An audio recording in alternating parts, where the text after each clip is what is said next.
Comment pouvoir se projeter sur un futur bébé et vivre une grossesse sans peur? Tu veux répondre, Audrey, ou je réponds? Alors, tu peux juste me répéter la question? Oui. Comment pouvoir se projeter sur un futur bébé et vivre une grossesse sans peur? Alors attends, je vais voir si je peux l'afficher. Ouais! Ouais, super, génial. Alors déjà, vivre une grossesse sans peur, je crois que même si on n'a pas vécu, de fausse couche ou quelque chose avant, on a toujours peur. Donc, il y a toujours des peurs qui sont présentes, plus ou moins importantes. Donc après, je dirais c'est plus, apprivoiser ses peurs. C'est plus accepter d'avoir ses peurs. Moi je trouve qui la puissance de l'acceptation, c'est tellement puissant en fait d'accepter ce qui peut potentiellement arriver. Il y a tout un travail de alors j'aime pas trop ce mot, mais je l'emploie quand même, c'est se lâcher prise parce que c'est quelque chose qu'on entend souvent. Mais en fait, c'est pas lâcher prise, c'est juste accepter que j'ai peur.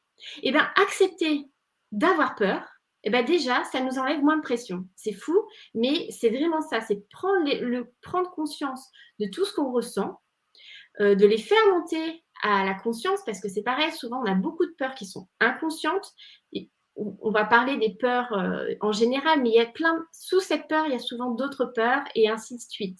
Donc on va aller chercher ce qui est vraiment la peur qui est inconsciente, qui est vraiment au plus profond, et celle-là, on va la remonter pour pouvoir après, eh bien, pouvoir travailler sur cette acceptation et ainsi se projeter. Alors, quand on parle de pouvoir se projeter sur un futur bébé, tu le sentiras.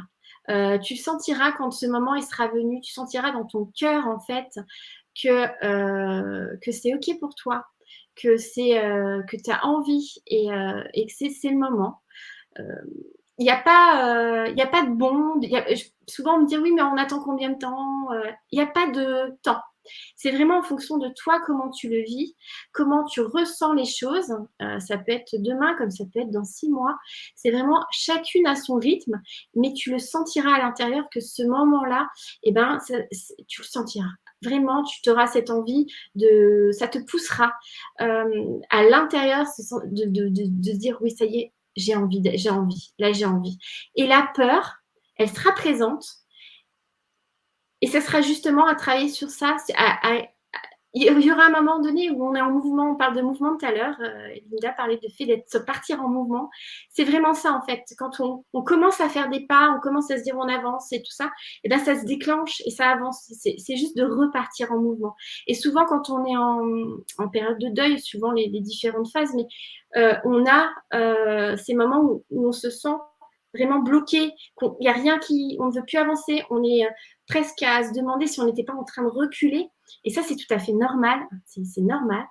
Et le but vraiment dans les accompagnements, dans tous les professionnels que vous allez voir, c'est de se repartir dans ce mouvement pour pouvoir justement vous projeter, pour pouvoir avancer. Et ces peurs, elles prendront moins de place parce que vous serez dans l'action, dans le fait de faire des choses.